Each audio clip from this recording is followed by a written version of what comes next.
नमस्कार, आदाब और सत श्री अकाल। मैं हूं अनुराधा सिंह और स्वागत है आप सभी का देश के सबसे शर्तिया तौर पर अनऑफिशियल शो सरकारी सरकाज़म में। और हर संडे की तरह मैं आज भी लेकर आई हूं इस हफ्ते का धमाकेदार weekly wrap up. My goodness, इस हफ्ते खबरों का जो ग्लोबल मार्केट है वो इतना गर्म रहा कि विदेशी अखबार भी हमारे सरकाज़म के आगे पानी मांग रहे हैं। आगे शो में हम बात करेंगे कि कैसे हमारे प्रधानमंत्री नरेंद्र मोदी जी ने ऑस्ट्रेलिया के सिडनी में एल्बनी साहब को वो गणित सिखाया कि आर्यभट्ट भी अब ऊपर करवट बदल रहे होंगे, और क्यों कुछ लोग इस ग्लोबल दोस्ती को भी फर्जी और बनावटी बता रहे हैं।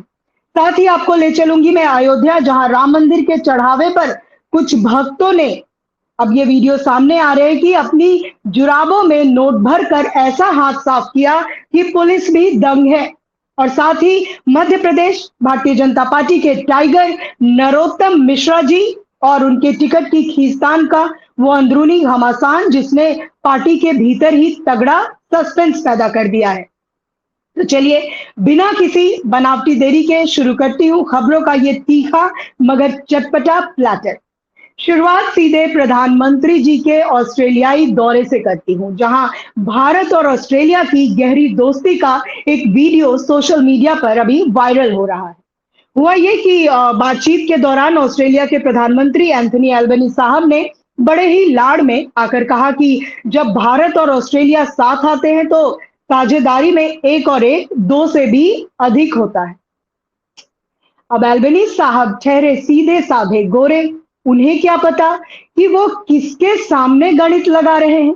हमारे पीएम नरेंद्र मोदी जी साहब ने वही मुस्कुराते हुए अपनी कूटनीतिक गुगली फेंकी और कहा, नो नो एल्बनी साहब, जब भारत और ऑस्ट्रेलिया साथ होते हैं तो एक और एक दो नहीं बल्कि एक और एक 11 होता है। उन्होंने समझाया कि जब दो महाशक्तियां मिलती हैं तो उनकी ताकत साधारण जोर से कहीं ज्यादा बढ़ जाती है। वाह साहब वाह, इसे कहते हैं इंटरनेशनल मुहावरा डिप्लोमेसी।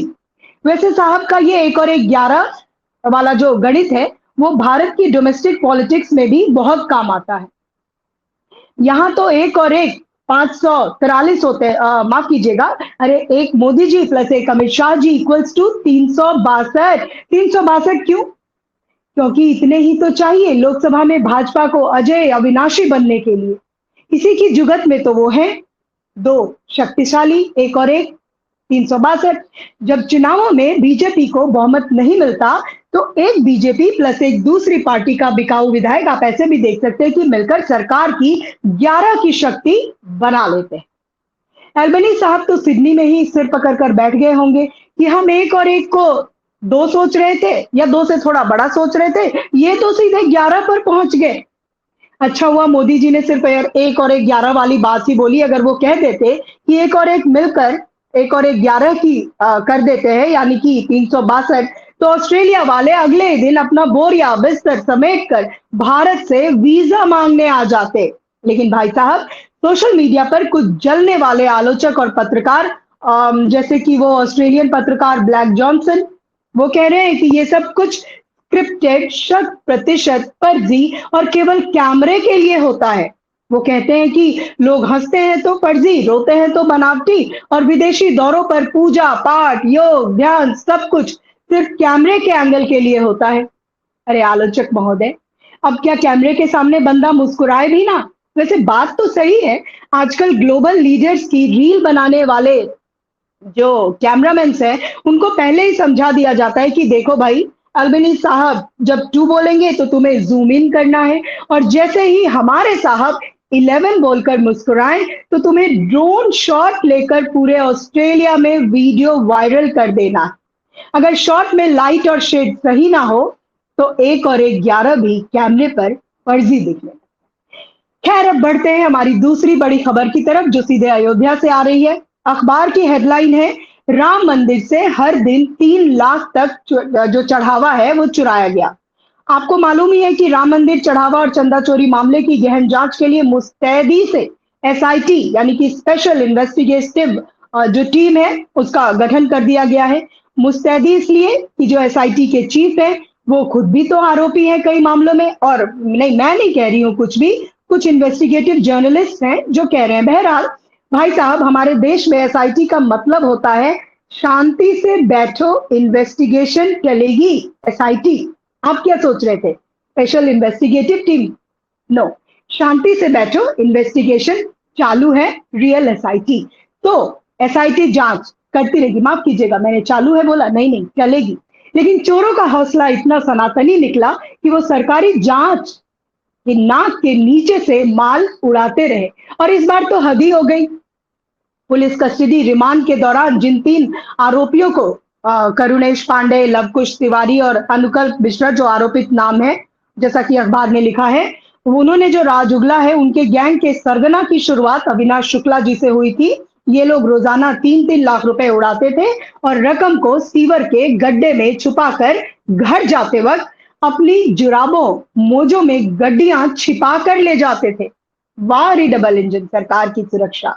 मंदिर की सुरक्षा में Z+ सिक्योरिटी, चप्पे चप्पे पर कमांडो, ड्रोन कैमरे और सरकारी जांच के लिए बैठी एसआईटी। लेकिन चोरों ने मोजा नीति अपनाकर पूरे सिस्टम को अंगूठा दिखा दिया। 3 लाख रुपए रोज जुराबों में छुपाकर ले जाते थे। भाई साहब, मैं तो ये सोचकर हैरान हूं कि नोटों की गड्डियां मोजों में रखने के बाद उन नोटों से लक्ष्मी जी की खुशबू आती होगी या इन महापुरुषों के पसीने की। पुलिस को इन्हें पकड़ने के लिए किसी खोजी कुत्ते या फिर एसआईटी जो मैंने कहा उसकी जरूरत नहीं पड़ रही होगी। सिर्फ मोजे सूंघने वाले स्पेशल एक्सपर्ट बुलाए गए होंगे। और कमाल देखिए कि चोरी की रकम सीवर के गड्ढे और बाथरूम की सीवर लाइन में ये लोग छुपाते रहे। मतलब इधर मोदी जी कहते रहे कि न खाएंगे न खाने देंगे, और साहब चोर इधर कह रहे थे कि साहब हम तो पहले ही पुण्य का चढ़ावा छुपाने के लिए सीवर के गड्ढे में जा रहे हैं। इन चोरों ने साबित कर दिया कि जब तक सरकार की एसआईटी सिर्फ फाइलों में सिटअप्स यानी कि उठक बैठक करती रहेगी, तब तक कलयुग के भक्तों के मोजे ही बैंक की तिजोरी बने रहेंगे। अब बात करते हैं उस खबर की जिसने मध्य प्रदेश से लेकर दिल्ली तक के सियासी गलियारों में भूकंप ला दिया है। हमारी खास रिपोर्ट सीधे नरोत्तम मिश्रा जी और बीजेपी के भीतर जो टिकट बंटवारा है उसकी अंदरूनी कलह पर है।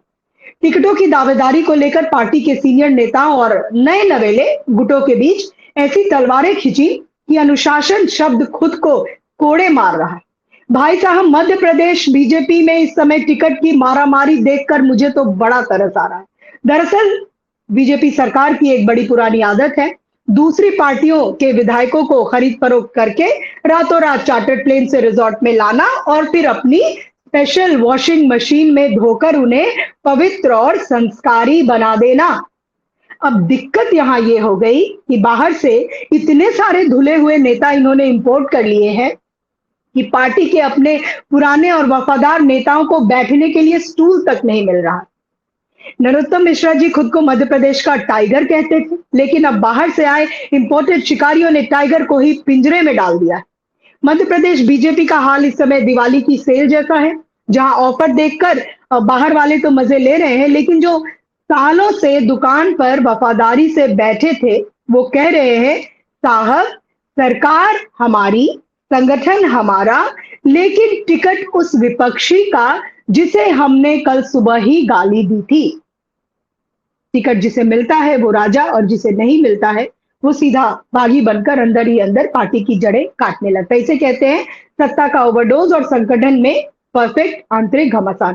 तो देवियों और सज्जनों, बहनों और उनके भाइयों, ये था इस हफ्ते का हमारा सरकारी सरकाज़म का वीकली रैपअप, जहां हमने देखा कि सिडनी में 1 और 1 11 होकर ताकत बढ़ाते हैं तो और भारत में जोड़ तोड़ की सरकार भी बनाते हैं 1 और 1 362 जैसा मैंने आपको बताया। और वहीं अयोध्या में एसआईटी जांच करती रह जाती है और आस्था मोजों में बंद होकर सीवर लाइनों में बहती है। और बीजेपी के अंदर खरीदे हुए और पुराने नेताओं के बीच टिकट के लिए ऐसी कुश्ती चली कि अमित शाह जी भी सोच रहे होंगे इतनी वॉशिंग मशीन तो गोदरेज कंपनी वालों ने भी नहीं बेची होगी जितनी हमने इस्तेमाल करी।